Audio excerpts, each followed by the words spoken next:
I imagine you've been on the Notion templates website and you've seen all these amazing systems that people have made, these hugely complex things, and you go, Jesus, how did they make that? How did they go through and take all of those different elements and put them together in a way that actually just works? The last time I tried to put something that complex together, it kind of just looked like a bunch of wires overwhelming each other and looking like a mess. Well, the thing is, they're actually quite simple to do once you understand the fundamental building blocks of how to go through taking these complex systems and putting them through a system that actually makes them quite simple to use. This is the exact type of mentality that I went through when I was creating my real-life RPG system. If you've ever had a look at that, it's a hugely complex system. There's a video in the link description where you can actually see what it's like.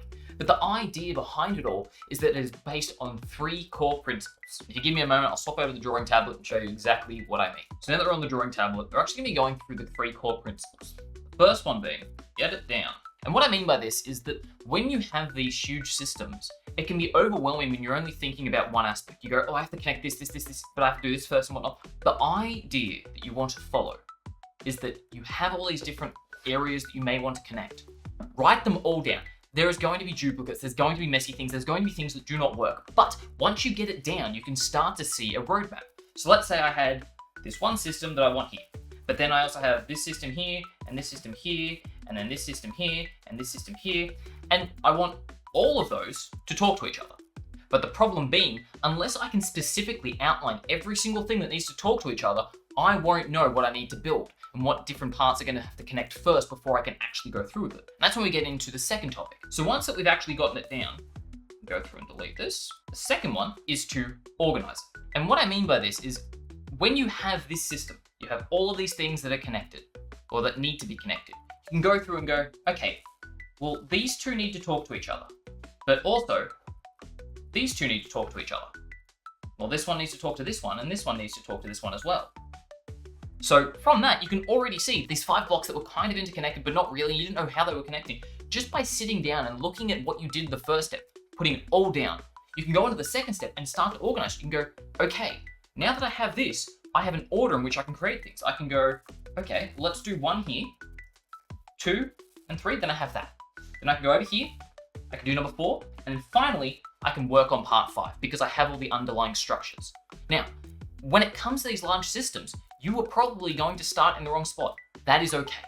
You actually need to go through and make these mistakes so you can go forward going, oh, I did that, that didn't work, so now I know how to connect these two correctly. When I was making the real life RPG systems, a whole bunch of videos about it, I didn't know how to connect the systems properly. I was using relation properties in Notion and it was so complex and it was overloading servers and I was crashing my pages and it was a mess. But only by going through and redoing this step over and over, I started to go, oh, okay, I can connect this here. I can organize in this section so that this element isn't taking all the load. Over here is doing the processing and this one just gets an update. And things like that at first are going to seem overwhelming and it's okay. Simple is one of the hardest things to do. But once you actually start to organize it, we can then move into part 3. Refine and remove.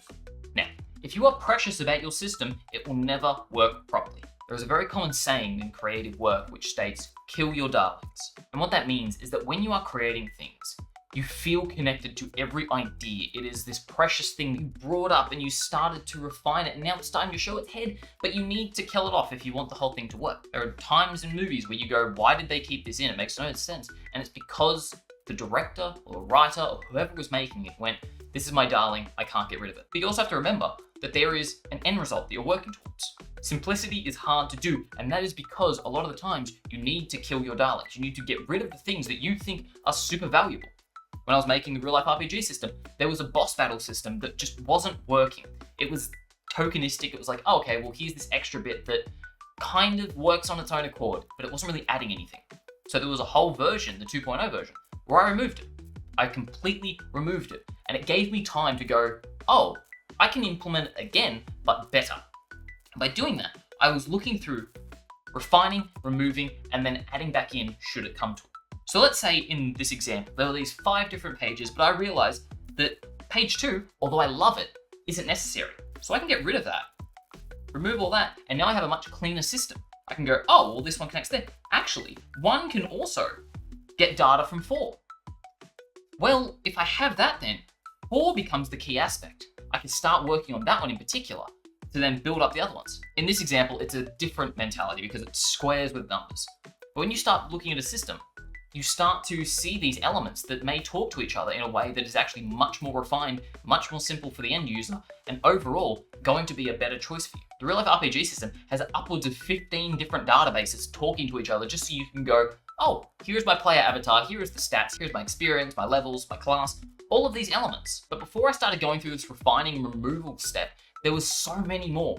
And that's when it started to get complicated. It was all these things talking to each other, it was messy, it was all the wires. But in going through, killing my darlings and refining the system, I started to see the through line. I started going, okay, this connection here is solid. This is where I can base my actions in regards to this area, and then I can connect it over here in a streamlined way so that it's not overloading the system and whatnot. And that's how you can get these systems that balance this complexity on the back end, but simplicity up front. So next time you're developing a system, sit down and go, okay, what do I want to achieve? Because once you have that, you can go, okay, there is the end result. That is what I'm working towards. And you can actually define all of your actions in regards to that. You can go, I love this idea. It's so good, but it's not good for this result. There was so much in the real life RPG that I could be including. There were so many different comments from people going, I would love to have this implemented. I would love to do this aspect. But at the same time, it didn't work towards what I was looking for, which was a catch-all for most people where they can actually get in, get started, and just start rolling with it. It wasn't this super refined thing where it was personalized to one person. It was wide enough that people could grab onto it and go, this is mine now. I can customize it how I want it, but at the same time, have it work for majority of cases. So let's put it into practice. I'm gonna go through and define a system that you may use in your everyday life. So for the example, let's go through and create a meal prepping system. One in which you actually can sit down and go, here is what I wanna make this week, break it down into the recipes, break it down then into the ingredients, and then a shopping list you can go and act on. So let's start off and outline, step one, the core aspects that are needed.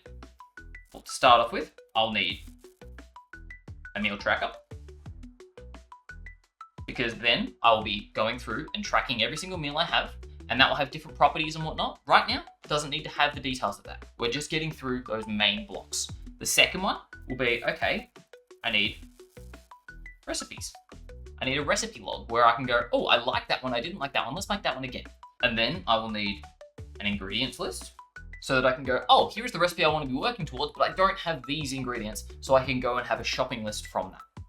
Which also may mean I will need shopping list. And right now, I could be adding so many more different aspects to this. I could go, oh, okay, well, I want a calorie tracker. Oh, I want to see my overall opinion on each meal and whatnot. I want to have it so that it's diversified so I can share it with my family. These are all elements that you can add in as well. Right now, I'm going to keep it very simple and bare bones for this example and just have it so it's those four things. I'm going to have a meal tracker, recipes, ingredients, and then a shopping list.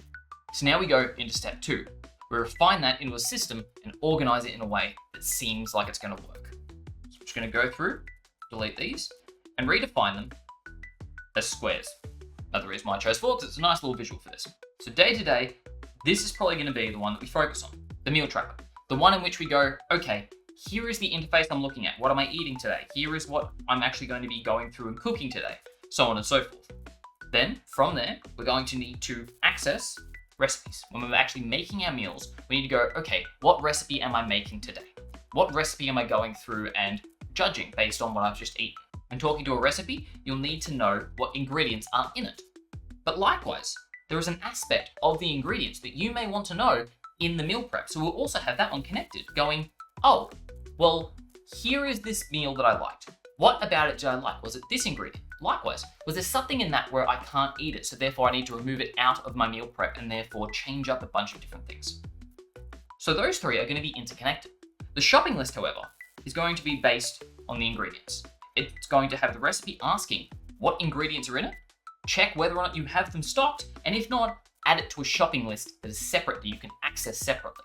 Because when you are going shopping, you don't want to be accessing, oh, what's the meal tracking for today, blah, blah. You just want to go, here is the shopping list of things that I need.